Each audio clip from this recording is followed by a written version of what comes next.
Mari bangkit berdiri bersama-sama. Are you ready to praise God? Are you ready to worship Jesus in this place? Come on everybody!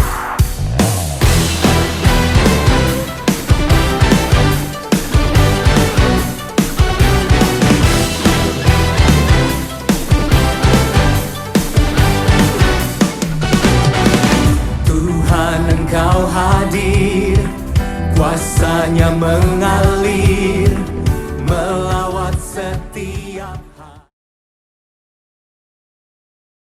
Salam Bapak Ibu yang dikasihi oleh Tuhan. Pagi hari ini kita akan kembali merenungkan firman Tuhan untuk ibadah minggu kita di tempat tinggal kita masing-masing.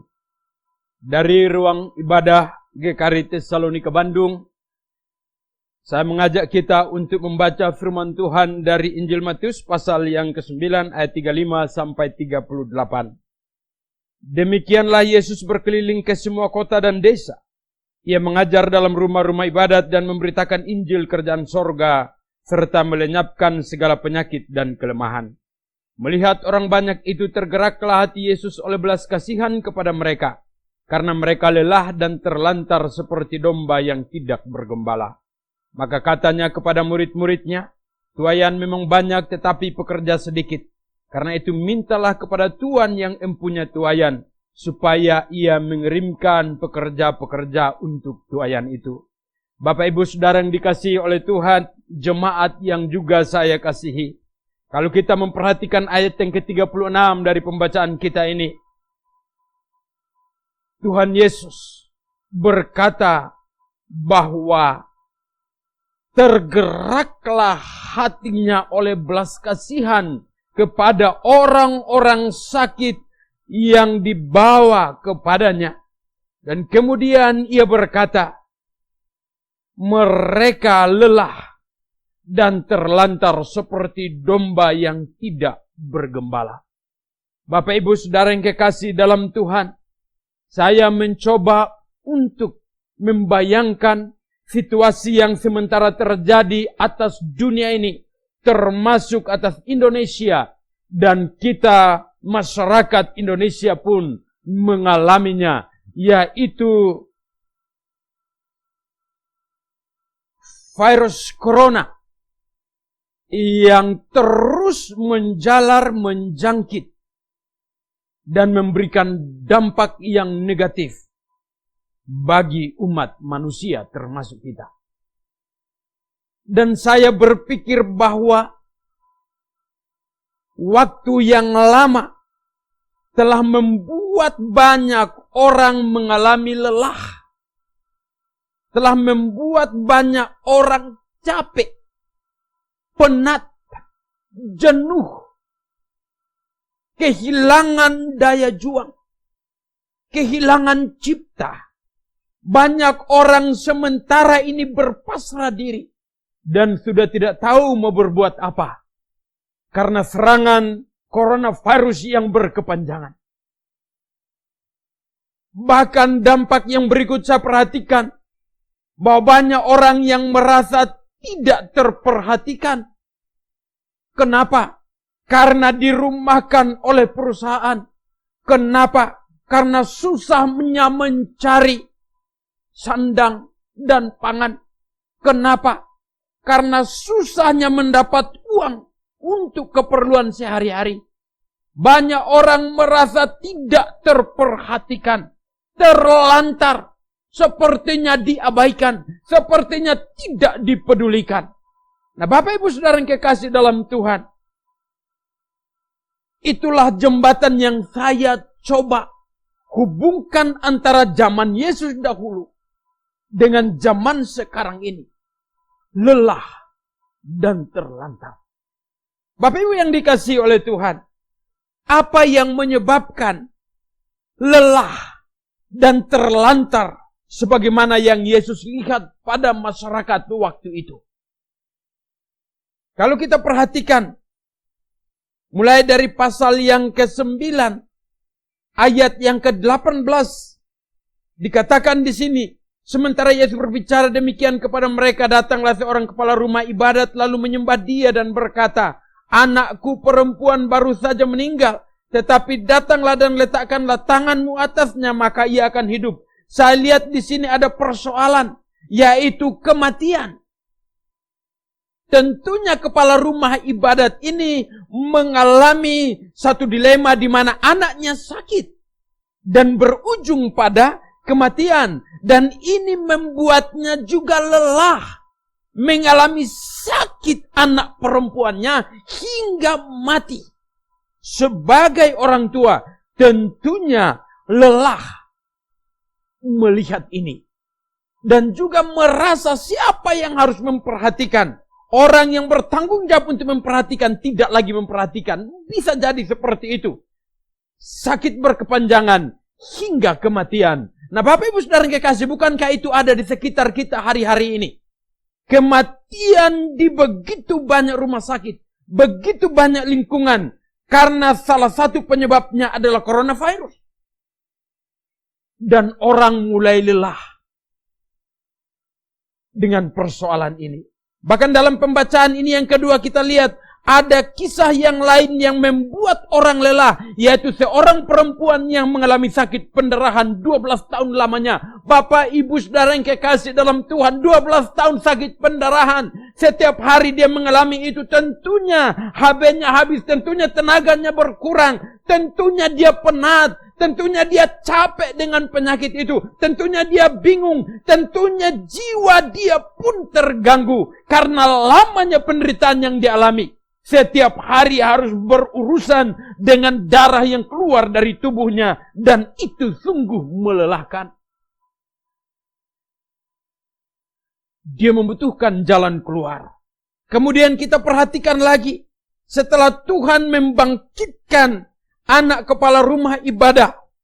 Setelah dia juga menyembuhkan perempuan yang sakit pendarahan. Dia berjalan lagi. Dan ada dua orang yang buta berteriak-teriak, kasihanilah kami, hai anak Daud. Dalam ayat yang ke-27. Orang buta minta belas kasihan, minta disembuhkan. Mereka tidak terperhatikan, mereka juga lelah dengan keadaan itu. Tidak bisa melihat apa-apa. Dan mereka berteriak, Yesus kasihanilah kami. Lelah, saudara. Terlantar. Bukan hanya itu. Setelah dua orang itu disembuhkan, mereka bisa melihat. Yesus keluar lagi. Dan kemudian dibawa kepadanya seorang yang bisu karena kerasukan setan. Bapak, Ibu, Saudara yang kekasih dalam Tuhan. Lelah. Ada yang pendarahan. Ada yang mati, ada yang buta, ada yang bisu, ada yang kerasukan setan, dikuasai setan. Betapa mengerikannya kondisi ini. Setelah itu, demikianlah Yesus berkeliling ke semua kota dan desa. Ia mengajar dalam rumah-rumah ibadat dan memberitakan Injil kerajaan sorga serta melenyapkan segala penyakit dan kelemahan. Orang banyak datang membawa orang sakit kepadanya. Bapak, Ibu, Saudara yang kekasih dalam Tuhan, faktor-faktor ini yang menimbulkan kelelahan secara fisik maupun secara jiwa. Bahkan hingga mempengaruhi kondisi rohani. Bisa mengalami yang namanya down. Kenapa? Karena lelah memikirkan keadaan. Karena lelah memikirkan anak atau orang tua yang sakit. Karena lelah memikirkan bagaimana ekonomi ini bisa naik lagi. Bagaimana bisa kerja lagi. Bagaimana bisa cari uang lagi. Bagaimana anak-anak sekolah bisa sekolah baik lagi. Kondisi hari ini tentunya sungguh membuat kita penat juga. Kondisi hari ini sungguh tentunya membuat kita lelah juga. Letih juga. Capek juga. Dan bertanya-tanya bagaimana way out-nya. Kapan corona ini akan berakhir? Kapan kita bisa bekerja lagi dengan baik, melayani dengan baik? Kapan kita bisa keluar dari situasi ini? Oh Bapak, Ibu, Saudara yang kekasih, pertanyaan-pertanyaan itu begitu banyak saya dengar. Pertanyaan itu begitu banyak saya dapatkan. Pertanyaan itu membutuhkan jawaban. Tapi bukan sekadar jawaban teoritis. tapi bagaimana yang praktis untuk keluar dari masalah itu. Kalau kita datang kepada orang mau tanya solusi, tanya way out, mereka bilang kita sama-sama mengalaminya. Karena ini berlaku secara global. Bayangkan saja kalau perusahaan tutup. Maka apa yang terjadi dengan ekonomi keluarga? Bayangkan saja kalau tabungan di bank harus terus dikuras. Bayangkan saja kondisi yang begitu membuat kita kewalahan.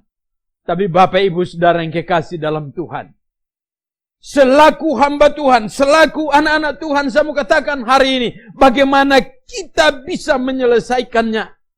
Oh Bapak Ibu Saudara yang kekasih dalam Tuhan Yesus, saya mau katakan way out-nya bagi kita hari ini. Selaku orang-orang percaya, yang percaya kepada Yesus Kristus yang adalah Tuhan dan Juru Selamat. Way out yang bisa kita ambil sebagai solusi untuk tetap bertahan, supaya kita semakin kuat, sebagaimana tema sinode kita tahun ini. Dan terus maju. Baik dalam pelayanan kita maupun dalam kehidupan sehari-hari. Maka mari kita lihat. Yang pertama, kepala rumah ibadat ini, dia datang dan dia katakan dalam ayat 18, lalu menyembah Yesus dan berkata, anakku perempuan baru saja meninggal, tetapi datanglah dan letakkanlah tanganmu atasnya, maka ia akan hidup. Saya mau katakan way out yang pertama, dengarkan, ada Yesus, tetap tunduk dan sujud menyembah. Kelelahan boleh ada, fisik menjadi lelah, capek, pikiran menjadi lelah dan capek, perasaan kita menjadi tertekan dan capek, letih lesu ada di sana. Tetapi saya mau katakan, jangan biarkan rohanimu mengalami keletihan. Tetap datang dan sembah Tuhan dan beritahukan masalahmu, keadaanmu. Seperti yang dilakukan oleh kepala rumah ibadat ini. Sembah Yesus. Sembah dia karena dia adalah Tuhan. Jangan putuskan penyembahan itu. Sebab hanya dekat Allah saja kita tenang. Salah satu wujud dekat dengan Allah adalah menyembah dia. Hanya dekat Allah saja kita akan kuat. Hanya dalam penyembahan pun kita akan berkata, Yesus engkau kekuatanku. Tetap menyembah. Jangan jauhkan dirimu dari yang namanya menyembah Tuhan. Berlutut di kaki Tuhan. Bawa persoalanmu hari-hari ini dan katakan, Tuhan, engkau yang berkata kepadaku, marilah kepadaku hai kamu yang berletih lesu dan berbeban berat. Maka aku akan memberikan kelegaan kepadamu. Saudara, kita lelah karena beban berat yang ada hari ini. Mari bawa kepada Yesus. Di kaki Yesuslah jawabannya. Yang kedua, selaku orang percaya, bagaimana kita mengatasi semuanya ini? Mari berlaku seperti perempuan yang 12 tahun sakit pendarahan. Dia datang dan dia berkata, asalku jamah saja jubahnya, aku akan sembuh.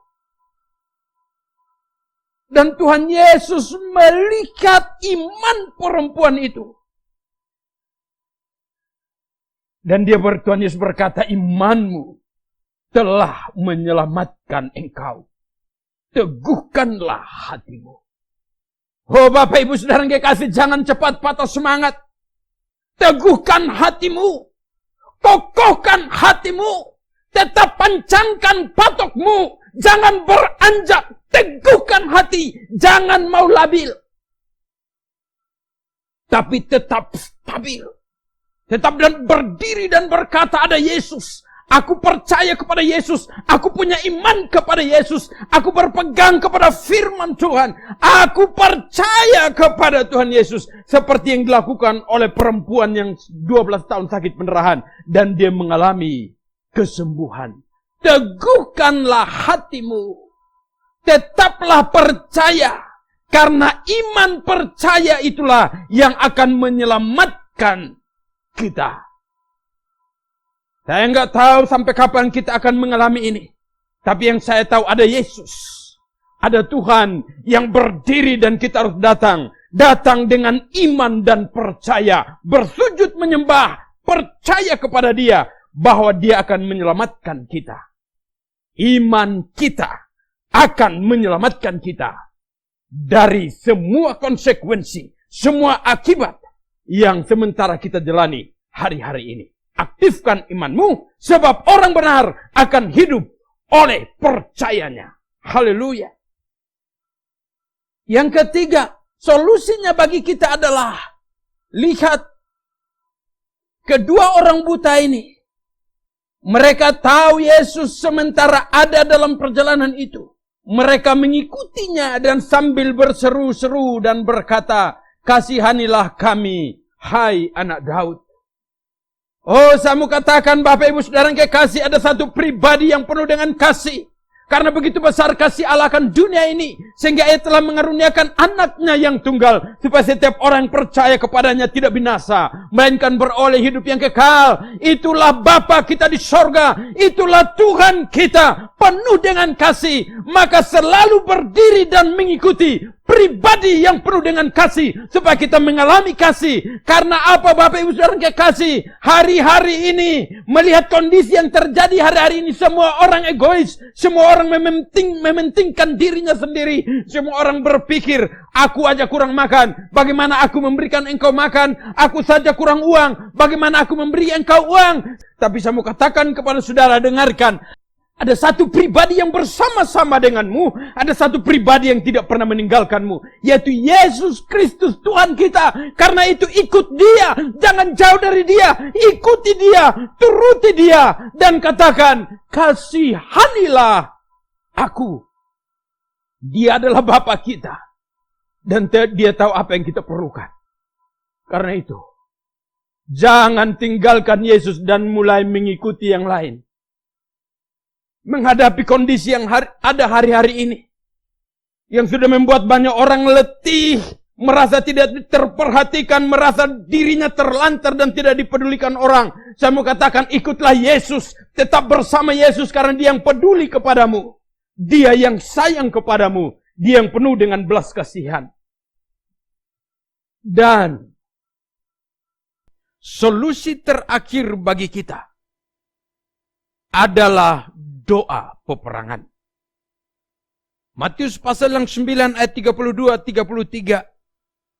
Sedang kedua orang buta itu keluar, dibawalah kepada Yesus seorang bisu yang kerasukan setan. Dan setelah setan itu diusir, dapatlah orang bisu itu berkata-kata. Maka heranlah orang banyak katanya, yang demikian belum pernah dilihat orang di Israel. Bapak Ibu Saudara yang kekasih dalam Tuhan, oknum yang bekerja di balik semuanya ini. Ada kuasa kegelapan. Ada setan yang bekerja. Dan membuat orang ini bisu. Ini merupakan salah satu faktor yang membuat orang ada dalam kelelahan panjang. Karena melihat pekerjaan setan. Mengalami pekerjaan setan.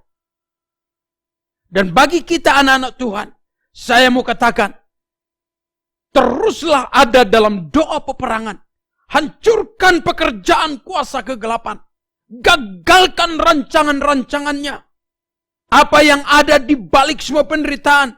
Kita sudah tahu Tuhan Yesus berkata dalam Yohanes pasal yang ke-10. Bahwa setan, iblis itu datang hanya untuk mencuri, membunuh, dan membinasakan. Karena itu Bapak Ibu Saudara yang kekasih, mari kita hancurkan kuasa kegelapan itu melalui doa peperangan dalam nama Yesus. Usir dia dalam nama Yesus. Karena iblis punya sasaran. Prosesnya adalah membuat kita semakin lelah. Lelah secara jiwa, lelah secara fisik. Karena itu, doa peperangan. Usir dia dalam nama Yesus. Jangan sampai kelelahan yang dibuat, dirancang oleh kuasa kegelapan itu membuat kita mengalami kebisuan. Kita sudah tidak mau lagi bicara. Kita pengen sendiri. Dan berbagai indikator, berbagai ciri yang lain. pada orang yang lelah, mengurung diri di kamar, tidak mau lagi keluar, hidup dalam ketakutan, hanya berpasrah menunggu kapan waktu kematian tiba. Oh saudara yang kekasih dalam Tuhan, semua ini dirancangkan oleh si jahat. Karena itu, hancurkan kuasa kegelapan itu dalam nama Yesus Kristus Tuhan kita. Karena itu saya pesan dari firman Tuhan ini, ketika kita ada dalam situasi lelah dan sepertinya terlantar hari-hari ini, mari tetap sembah Tuhan. Mari teguhkan hati, teguhkan iman kita. Karena iman kita yang akan menyelamatkan kita. Iman dalam Yesus Kristus Tuhan Juru Selamat. Tetap ikut Yesus. Dan katakan, Tuhan kasihanilah aku. Karena dia mengasihi kita. Dia peduli kepada kita. Yesus tidak akan pernah membiarkan kita terlantar, saudara yang kekasih. Dia tidak akan membiarkan kita sebagai anak yatim piatu. Tetapi dia ada, dia datang untuk mengokohkan, meneguhkan, menguatkan kita. Tetap berdiri, bertahan, teguh sampai pada selesai. Hingga coronavirus sekalipun berakhir. Dengarkan. Tuhan bersamamu. Karena itu, kalahkan kuasa kegelapan dan semua rancangan-rancangan penderitaan kesukaran yang dirancangkannya atas kita. Haleluya. Haleluya. Tuhan memberkati kita. Terpujilah Tuhan. Mari kita berdoa. Bapa di surga, kami bersyukur, kami berterima kasih karena masih ada Bapa dalam nama Yesus yang berdiri bersama-sama dengan kami. Kami mau tetap menyembah-Mu. Kami mau tetap bersujud di hadapan-Mu. Kami mau tetap teguhkan hati kami, iman percaya kami. Kami mau tetap mengikut Yesus. Kami mau tetap ada dalam doa peperangan. Dalam nama Yesus Kristus Tuhan. Supaya iblis tidak terus mempermainkan kami. Terima kasih Engkau yang peduli kami. Engkau yang begitu mengerti kami. Engkau yang tahu keadaan kami. Engkau tahu persis jiwa kami hari-hari ini. Engkau tahu persis keadaan kami hari-hari ini. Engkau tahu persis kondisi tubuh kami hari-hari ini. Dan kami bangga, Yesus Kristus Tuhan akan memberi jalan keluar. Ketika kami datang dan terus menyembah, kami teguhkan iman percaya kami. Kami tetap mengiring Tuhan. Dan kami terus ada di dalam doa peperangan. Kami akan meraih kemenangan. Kami meraih kemenangan. Haleluya. Dalam nama Tuhan Yesus, kami bersyukur untuk firman-Mu. Amin. Puji Tuhan. Saya katakan selamat hari Minggu. Tuhan beserta kita. Meneguhkan, mengokohkan kita oleh Roh Kudus-Nya. Amin.